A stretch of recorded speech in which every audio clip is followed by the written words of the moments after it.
Apostle Paul in Galatians chapter 2, verse number 20. I want to paraphrase before I really get into our text for the day. Paul basically said that I live in a body, but it's not really me living. He says, Christ living in and through me. Paul goes on to say, he says, I can do this because I live by faith in the Son of God. I was a little puzzled because he didn't say he lives by faith, which we know is the substance of things hoped for and the evidence of things not seen. Paul says, I live by the faith, or live by faith in the Son of God. I researched that and I really I depended on the Holy Spirit just to give me some revelation from it, because I really couldn't digest that as I read it. So as I researched and I studied it, Paul is literally saying that he lives by the faithfulness of God. Mm-hmm. He says that he can exercise the substance of things hoped for and the evidence of things not seen. He said he can manifest that, or he can exercise that, or he can live by that only by having a point of reference of how God has been faithful. I live by the faithfulness of God. If we break that down, he says, I live by the faithfulness of God. Paul says that my faith is more robust. I'm more stable in my faith because I have point of references where God has been faithful in times past. Amen. Yes, sir. That's what he means. He said, I live by faith in the Son of God. Not by faith, but by faith in the Son of God, which means that there has been times, or there has been episodes where the Son of God has manifested things where I can now use as a point of reference. Yes. Yes, sir. To walk by the substance of things hoped for and the evidence of things not seen. Now, if we're going to commit to expecting, we got to graduate from hoping to expecting. Yes. Because whenever you hope for something, that means subconsciously you're still making provisions just in case it don't happen. Thank you. But when you expect, there's absolutely no plan B. There's absolutely no contingency. There's absolutely no backup. Why? Because your confidence is in the fact that what you're expecting is going to manifest or transpire. Are you hearing what I'm saying, saints of God? Yes, sir. Thank you. And from a natural perspective, one of the most paralyzing positions for a person to be in is hoping when they should be expecting. Well, I hope I get a good report. I hope I get the job. I hope the money comes. I hope it happen. I hope it transpire. I hope it take place. And sometimes we can be paralyzed by hope because we really never step out on the substance of things hoped for and the evidence of things not seen. But when you expect, that means you put a demand on things. That's why you got to commit to expecting. In our natural mind, hope is that place where you want it to happen, but you've also made provisions just in case it doesn't happen. Are y'all with me? Yes, sir. Yes. Let's go to Romans chapter 4. Let's go to Romans chapter 4, and we're going to read verse 17 through 22. Romans chapter 4. Romans chapter 4, verse 17 through 22. Stay with me.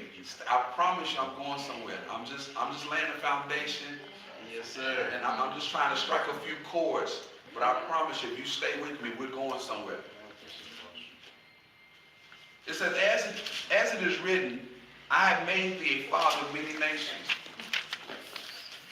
Before him whom he believed, even God, who quickeneth the dead, and calleth those things that be not as though they were. Who against hope believed in hope. Against hope, he believed in hope. Yes. That he might become the father of many nations according to that which was spoken. He was able, Abraham was able to believe in hope against hope. And he did it off of a word that was spoken. Yes, thank you.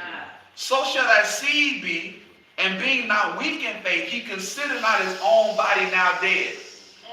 When he was about 100 years old, neither yet the deadness of Sarah's womb, he staggered not at the promises of God through unbelief, but was strong in faith. Somebody say strong in faith. Strong in faith. Giving glory to God and being fully persuaded that what he had promised, he was able to also perform it. Commit to expecting. I'm trying to keep it together because this right here don't want to let me teach it. It won't. It really pushes me to preach it. Come on, preach it. Catch this. Catch this. First thing I want to tell you is the only thing Abram had to go off of what was already declared before there was any evidence. All he had to go off of was a word. All he had was a word, a declaration, something that was spoken before there was any evidence or manifestation. Verse 17 said, as it is written, I have made thee a father of many nations. Now Paul is referencing Abram's word from the Lord. The Lord said, I have made you a father of many nations. He spoke this word over Abram way before Abram even had kids.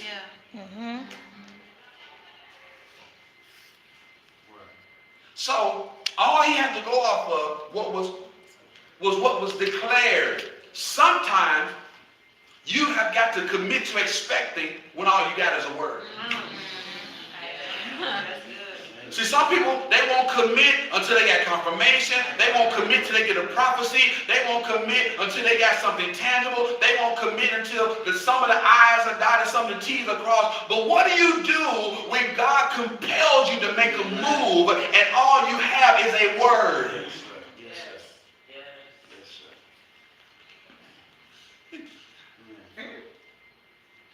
Next thing I want to tell you, this is going to be a point sermon. Next thing I want to tell you is, sometimes, people of God, you got to believe even when there's no reason to. Yes. Come on. I'm a slave to the text. I'm not going to say anything that you can't find in the scripture. Yes, sir. Sometimes you've got to believe even when there's no reason to believe. We came here 2 years ago, and there was no reason for me to believe that God had called us to Dallas. Yes, sir. I'm like, you got some of the biggest mega churches in the United States, in the state of Texas. God, why are you sending me to Dallas, Texas? I have a few connections here, a few contacts here. I have no covenants. I have no family. I have no reason to be in Dallas. Man. No. That's right. I had absolutely no. You got the Potter's house here. You got America's pastor here. Who doesn't have one location in Texas, but 3 locations in Texas. And one of them is 15 minutes away from my house. Yeah. Yes, sir. Yes, sir. Teach. Yes. Teach. Yeah. But we have to believe even when there was no reason to believe. It said in verse 18, it said, and Abram against hope believed in hope. Meaning that he exercised a dimension of faith that his only point of reference was what God had done before.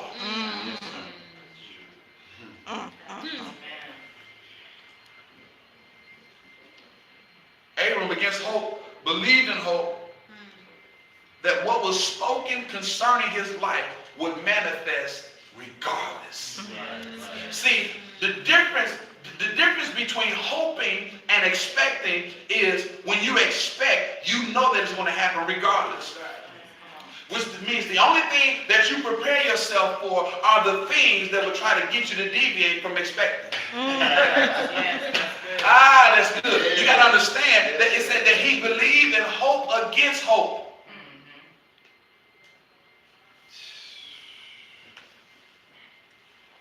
Meaning that there was a collision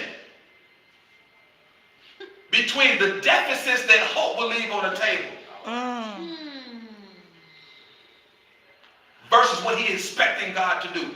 I'm old, my wife old, but at your word, it's gotta happen. Am I talking good today? Yes, sir. Thank you. There was a collision between hope and expectation, where anything negative that could have fostered that he forfeit the promise of God was utterly destroyed because his expectation launched him to a place of belief that made no sense to what he saw in the tangible. Are you hearing what I'm saying? He hoped against hope, believed, expected that which was spoken concerning his life would manifest regardless. There has to be a time when you commit to expectation that launches you beyond circumstance, launches beyond resources or the lack thereof, launches you beyond finances or the lack thereof, launches you beyond support or the lack thereof, launches you beyond companionship or the lack thereof, that launches you beyond education or the lack thereof, launches you beyond skill set or the lack thereof, when you know that since this is a word From God. Come on. and I know the source of this word, it's got to happen regardless. It doesn't matter who and what and where it was spoken against. I'm believing against hope and committing to expecting that it's going to happen regardless. Yes. The next thing I want to tell you is, don't allow reality to detour you.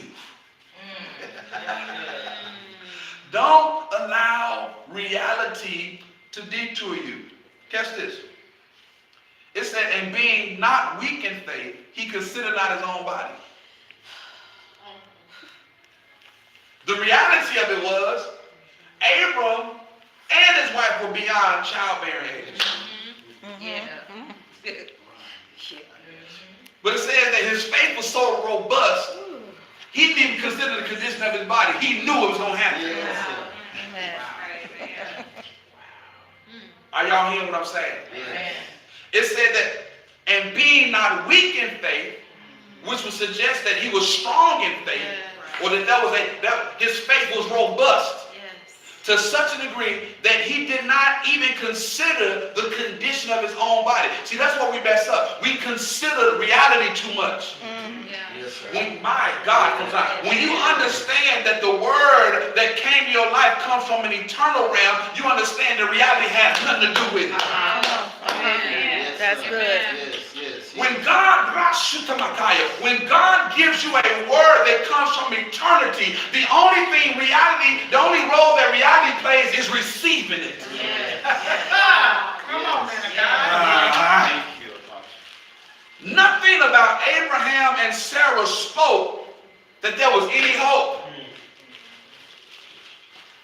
Nothing about Abraham or Sarah spoke that there was any hope. I'm 100 plus, she 90 plus. God, what we gonna do? That we ain't been doing and ain't had no baby. That's it. See, a lot of times you can't be impregnated because you have not invited the seed bearer. Yes, sir. It wasn't until a word was declared over that situation and that God got involved that there was what? Conception. Yes, sir. Conception. Conception always starts with a word. Always starts with a word. It said, and being not weak in the faith, he considered not his own body dead. When he was about 100 years old, neither yet the deadness of Sarah's womb. He didn't consider it that. If you're going to commit to expecting, you've got to watch what you consider. Sometimes you can consider yourself right on out of a manifestation. We consider too much stuff. Now, I'm not giving anybody the green light or permission to go and live reckless or be reckless and don't count up the cost and don't strategize. I'm not saying that. But when it comes to faith moves, when it comes to things that go beyond our own human intellect, sometimes you got to consider less. Have you ever talked yourself right on out of opportunity? Thank you, Elder.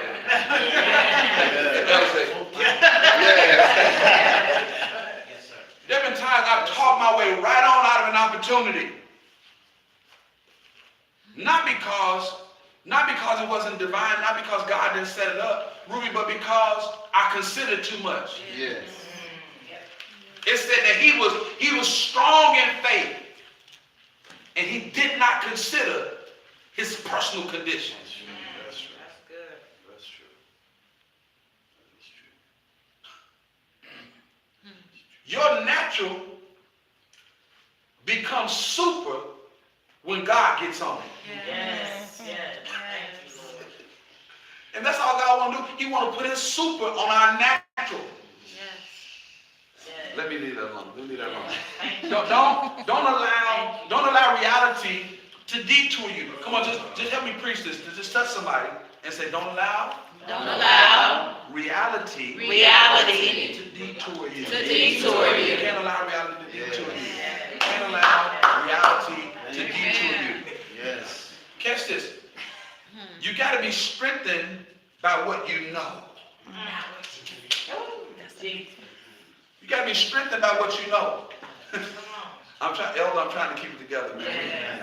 I'll be good when we have guests. Verse 20 says, he staggered not at the promise of God through unbelief. Notice it didn't say promises. All you need is one word. All you need is one word. It said he staggered not. Brent, it says he staggered not at the promise of God through unbelief. Yes. But was strong in faith, giving God glory. You got to be strengthened by what you know. It says he staggered not at the promises. That word stagger, it comes from the Greek word diakrino. It comes from the Greek word diakrino, and it means to dispute. It means to withdraw. It means to separate. It means to oppose. It utterly means to doubt. So basically, let's break this thing down together to make sure that we're theologically accurate, that we're hermeneutically sound when we dissect this. Look, he basically said, look, he did not dispute the promise of God. It was not up for discussion. It was not up for discussion. Which means that he went on the phone trying to get somebody's opinion. He wasn't trying to get confirmation. Well, girl, what you think about this? And, the Lord has shown. Sometimes we talk too much. It said he did not dispute the promise of God. He did not withdraw from the promise of God. Elder Nicole, he did not separate from the promise of God. He did not oppose the promise of God. He did not doubt it. He staggered not.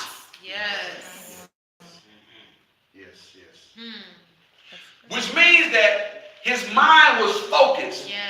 To stagger would imply, would suggest that there was some type of mental intoxication. Something that caused his mind to be intoxicated. And sometimes life happens, and if we're not careful, we'll become intoxicated with the affairs of life. And it'll cause us to stagger at the very word that God released over us to break us into a place called next. Are you hearing what I'm saying? He said that he staggered not at the promises of God, but, that's a conjunction. It said he staggered not at the promise of God, but was strong in faith, giving God glory. That's good. Which means that there was a dimension of him that praised God in advance. I don't see it, but here's your down payment. It don't make sense, but here's your down payment.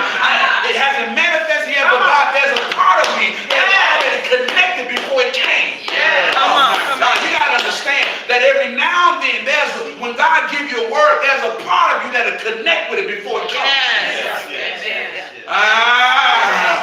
Why are you thanking God for kids? Because they're coming. Why are you thanking God for a husband? Because he's coming. Why are you thanking God for women? Because it's coming. Why are you praising God and giving him glory for a building and thousands of people? Why? Because it's coming. It ain't got nothing to do with what my eyes see. It has nothing to do with the sons of things hoped for and the evidence of things not seen. But no, I done got a memo from heaven and I done messed around and connected with something that's coming. Come on. Yes, sir. Come on. Somebody says coming. It's coming. It's coming. It's coming. It's coming. Yes, sir. It's coming. It's coming. That's why you got to commit to expecting. Yes. See, because when you commit to expecting, Yes. it liberates you. Yes. It liberates you. It liberates you to marry the thing that's on its way. It liberates you to come into agreement with something that you can't even see physically. It liberates you from the opinions of men and women that will try to talk you down off your high place.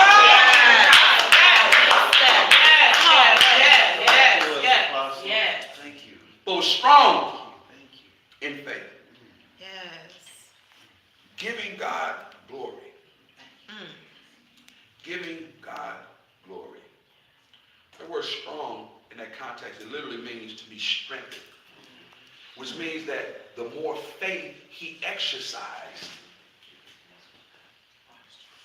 the stronger Yes, sir. his faith got.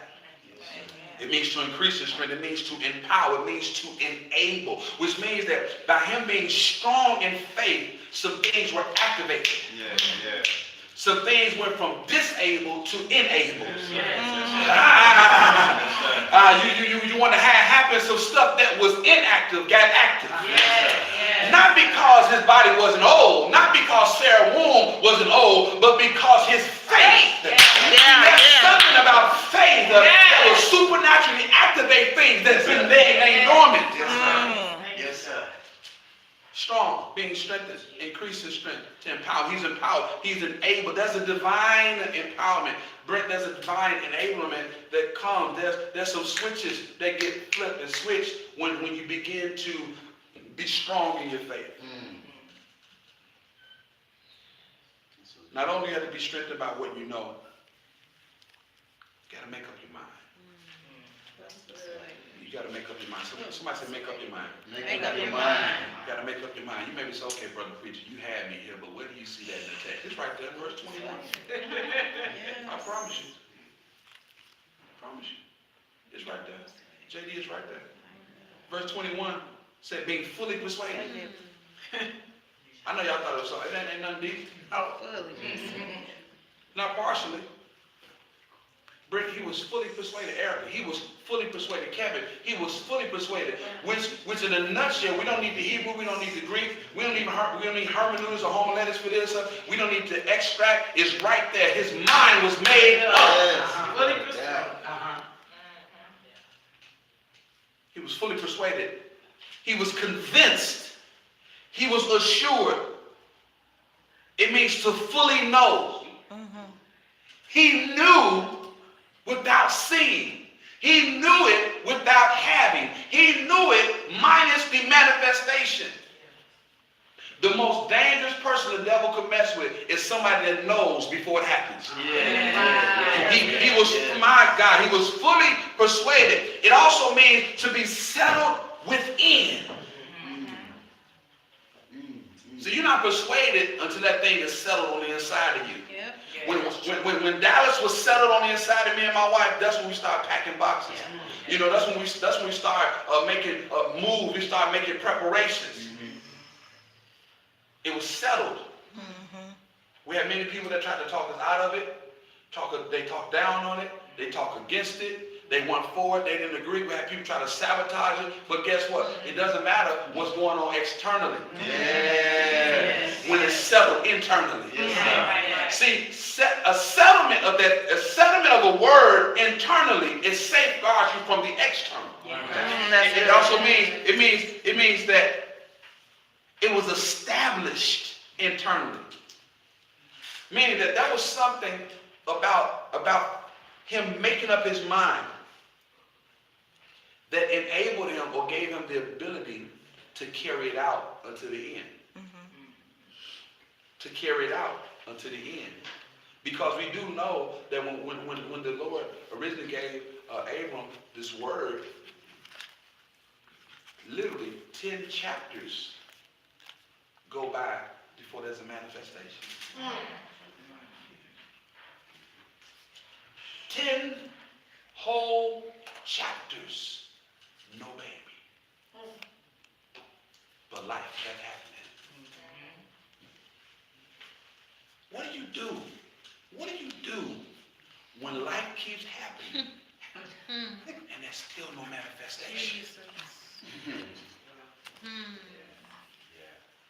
What do you do? What do you do when Christmas after Christmas, Thanksgiving after Thanksgiving, birthday after birthday, season after season? What do you do? What do you do when you've committed to a word and there's no manifestation? Don't stagger. Because God is not a man that he could lie. Neither is he the son of man that he shall repent. If he said, Yes, sir. Yes, sir. Yes, sir. if he said it, the same Paul that reminds us of Abram's situation in Romans 4, it's the same Paul that wrote Galatians 2:20 that says, I have faith in the faithfulness of God.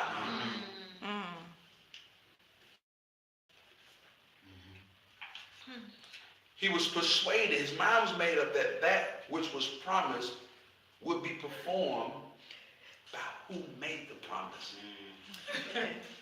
I'm going to answer the question. It would be fair. It would be unfair for me to ask you a question and don't answer it. What do you do when life is happening and you've yet to receive the manifestation of that word? Not a word, that word. Consider the source. Consider the source. Consider the source. He could commit to expecting a promise because he was in tune with the one that made it. Amen. He could commit to the promise because he was fully in tune with the one that made it. Catch this, people of God. There are many devices that the enemy uses to hinder the believer. One of the most effective ones is the art of distraction. Yeah. And we're closing. The art of distraction. Somebody say the art of distraction. The art of distraction. No, the art of distraction. The art of distraction. Why does he use distractions? Because he knows he can't contend with a word. Yeah. Wow. Yeah. He's from an eternal realm as well. So he understands the weight and the magnitude of a word that comes from eternity. He knows that he cannot contend with that type of word. So his best bet, or his only chance at getting you to abort that word or forfeit that word is to distract you. Yeah. Why? Because distractions alter expectation. Yes. Wow. Yes. Help me, Holy Ghost. Distractions alter expectations. Anything, anyone, and anywhere that the devil can use to draw your attention and focus away from the promises of God, he'll use it. Yes. He'll use there, and he'll use them. Yes. He knows that once that's done, you're prone to handle things carnally versus spiritually. Yes. He'll have you bless. He'll have you cursing stuff that you should be blessing. He'll have you blessing stuff that you should be cursing. Why? Because now he's thrown smoke screens of distraction that now alter your expectation. Yes. That's why it's important that you guard your ear gates, because whoever has your ear has your future. Yes. So sometimes what I say, what I preach, sometimes my response It doesn't tickle your ear. It's borderline offensive. Because my goal is not to make you happy. My goal is to make you like me. Yeah. Go and make disciples. Go and make disciples. My job is not to train you or to teach you or to nurture you to always be under me. My job is to get you to a point where you can go and do to others what I did to you. Are you hearing what I'm saying? Yes, sir. But the devil, that's not, I don't want to go there, but somebody needs to hear that.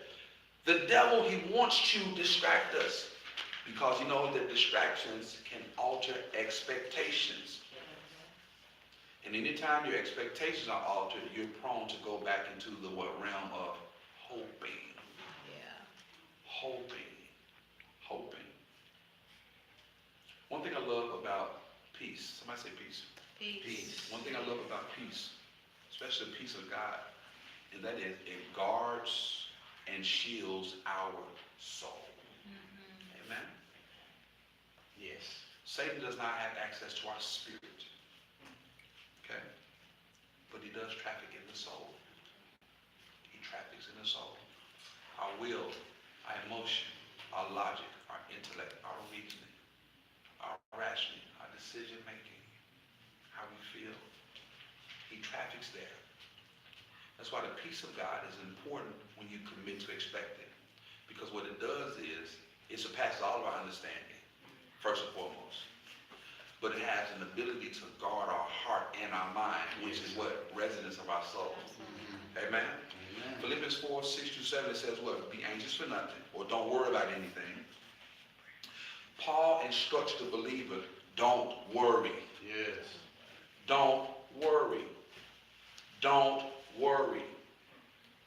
Don't worry. Because worrying is the main gate that distractions come in through. The minute you start worrying, now you suffer from broken focus. Yes, sir. You begin to be distracted. Amen? Yes, sir. Catch this. First, I want to tell you on my way to my close about peace and why it's so important to expectations. Peace is a stabilizer. You need the peace of God because the peace of God stabilizes you. Stabilizes you. When someone's on the verge of dying, the first thing they do, they don't try to save their life. They try to stabilize them. Because if they stabilize the individual, that sustains life. Are you hearing what I'm saying? Peace of God stabilizes us. It sustains life. Even to a word that appears to be dying because it ain't manifested in 10 chapters. Yes, sir. Peace of God is stabilizing. The prophet Isaiah says, Isaiah 26:3, it says, thou wilt keep or preserve. The Hebrew meaning for keep is preserve. Yeah. Preserve, which means never spoils, never rots, will have its same potency then as it did then. There's a preservation that peace brings to the believer life. It stabilizes. That will keep him in perfect peace. Thou will preserve him. Thou will maintain. There's a maintenance that comes along with the peace of God when it's in your life. It stabilizes. Secondly, the peace of God is also a confidence booster. It boosts your confidence. The psalmist says in Psalms 46:10, it says, be still and know that I'm God. Yes. The word know literally means to perceive. It literally means to be assured. Be assured that I am God. Be confident that I am God. Be settled that I am God. Can you imagine being stabilized and your confidence is lit? I'm talking about confidence through the roof. I'm not talking about arrogance. I'm not talking about arrogance. You hear what I'm saying? I'm talking about confidence. Yes. See, because confidence is a platform that exposes something about you. Arrogance is a platform that hides stuff about you. Yes.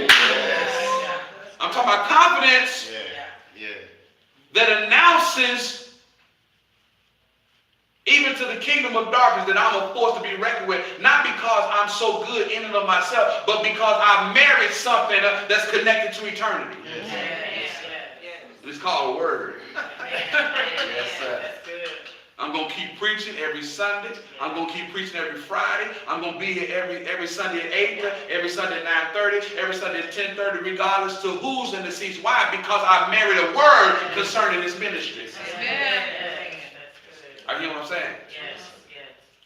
Yes, sir. Peace does what? It's a stabilizer. Number 2, peace is a confidence booster. And last but not least, peace is a neutralizer. It's a neutralizer. It's a neutralizer. And you need an ability to neutralize stuff, especially when you're maintaining an expectation. You have to be able to neutralize stuff. Matthew 5:9 said, blessed are the peacemakers. Blessed are those that have the ability to neutralize chaotic situations, that have an ability to diffuse stuff. Because if you're not able to neutralize and diffuse things, guess what? You become a victim of it. Did you not know if you can't diffuse things, if you can't neutralize stuff, you become a casualty of other people's wars? Sometimes I don't have to know what's going on. I just see that it's chaotic. I see that it needs to be diffused. And my goal is not to find out who right or wrong. I want to go in and neutralize the situation. Right. Because if not, you become a casualty of somebody else's war. Are you hearing what I'm saying? People of God, if you don't get anything out of this message on today, if you don't get anything out of this message on today, out of this 37-minute and 18-second message, yes, I've broken my record. Get this. When it comes to a word, and I ain't talking about this prophetic hype. I'm not talking about, I hear the Lord saying this, and I see the Lord, no, and I'm prophetic. I'm a prophet. We prophesy. We're apostolic prophetic house. We prophesy. We function fluently in all 5 ministry gifts. But I'm not talking about this spooky stuff, this hocus pocus stuff. I'm talking about when you get a for sure word from the Lord. When you get a for sure word from the Lord, I don't care how it feels at that moment, how it sounds, how things look. You have got to commit to expecting it to manifest. Even if it takes 10 chapters. Does not matter. It said that he staggered not. He staggered not at the